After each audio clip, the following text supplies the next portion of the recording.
पति अपनी पत्नी को लेकर आया। इसलिए नहीं लाया कि उसे प्यार करता है, इसलिए लाया कि खुद तो अपनी लुगाई को कुछ कह नहीं पाता, मुझसे कहलवाना चाहता है। भाई मर्द के बच्चों तो खुद बोलो अपनी लुगाई को, वहां सबकी टैं बोल जाएगी। कई बार तो मुझे ऐसे लगता है जैसे इस देश के पतियों ने मुझे सुपारी दी हुई हो कि हम तो कुछ नहीं कहेंगे, तू कह दियो हमारी तरफ से। या देखा जाए तो इस देश के पतियों का मैं अम्बेडकर हूँ।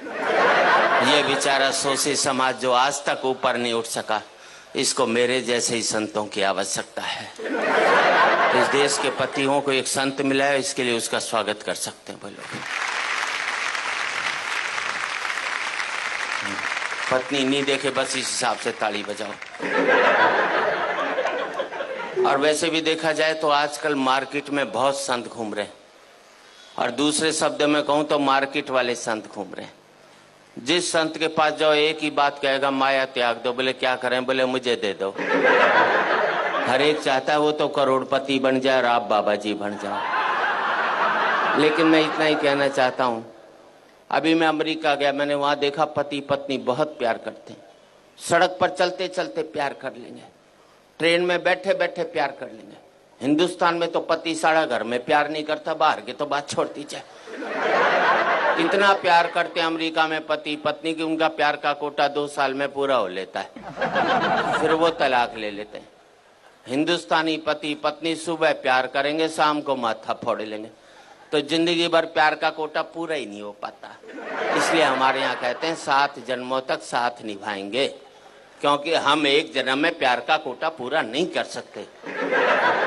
हंसने की बात नहीं, आपको अगले जन्म में दूसरी लुगाई चाहिए, तो इस जन्म में इस वाली को खूब प्यार करो, अपना कोटा पूरा कर लो बस। भगवान अगले जन्म में दूसरी दे देगा, और नहीं कोटा पूरा करेगा तो 70 जन्म तक यही मिलने वाली है। हंसने की बात नहीं है, कल से जिस पत्नी को पति प्यार करने लग जाए तो समझ लेना साले के दिल में खोट है, वो चाहता ही नहीं कि अगले जन्म ये। मैंने तो टेक्निकल बात बता दी। अच्छा, मैंने रिसर्च की कि इस देश में पति पत्नी से डरता क्यों? हमें जितनी भी ताकतें मिलती हैं सब औरतों से मिलती हैं। पैसा चाहिए लक्ष्मी जी के पास जाओ, बुद्धि चाहिए सरस्वती जी के पास जाओ, ताकत चाहिए दुर्गा जी के पास जाओ, आदमी के पास छोड़ा क्या? मेरे समझ में नहीं आया। हमारे शंकर भगवान विष्णु भगवान बिल्कुल खाली बैठे, एक पावर नहीं दोनों के पास में, जिसे कहते हैं ना मिनिस्टर विदाउट पोर्टफोलियो। इसलिए एक जाकर बेचारा पहाड़ पर बैठ गया, और कपड़े भी कितने दिए पहनने को, देखो इसे, गले में सांप और डाल दिया। थोड़ी कसर बची थी तो जटा से गंगा और निकलवा दी ठंड के अंदर। पीने को मांगा तो विष पिला दिया। ऐसे में आदमी तांडव नहीं करेगा तो क्या बांसुरी बजाएगा भाई? सीधी सी दूसरे को शेषनाग पर लिटा दिया, वो भी समुन्द्र में दूर दूर तक पीने का पानी भी नसीब नहीं हो सकता। अच्छा, दोनों बेचारे आपस में रोना भी नहीं रो सकते कि एक पहाड़ पर बैठा एक सागर में लेटा है, वरना दुखी पति आपस में बात करके मन हल्का कर लेते हैं। एक हमारी जान को आ गया करवा चौथ का व्रत, पता नहीं लुगाई कब तोड़ दे। इधर व्रत टूटा उधर पति साफ, क्योंकि पति की जिंदगी के लिए रखा जाता है।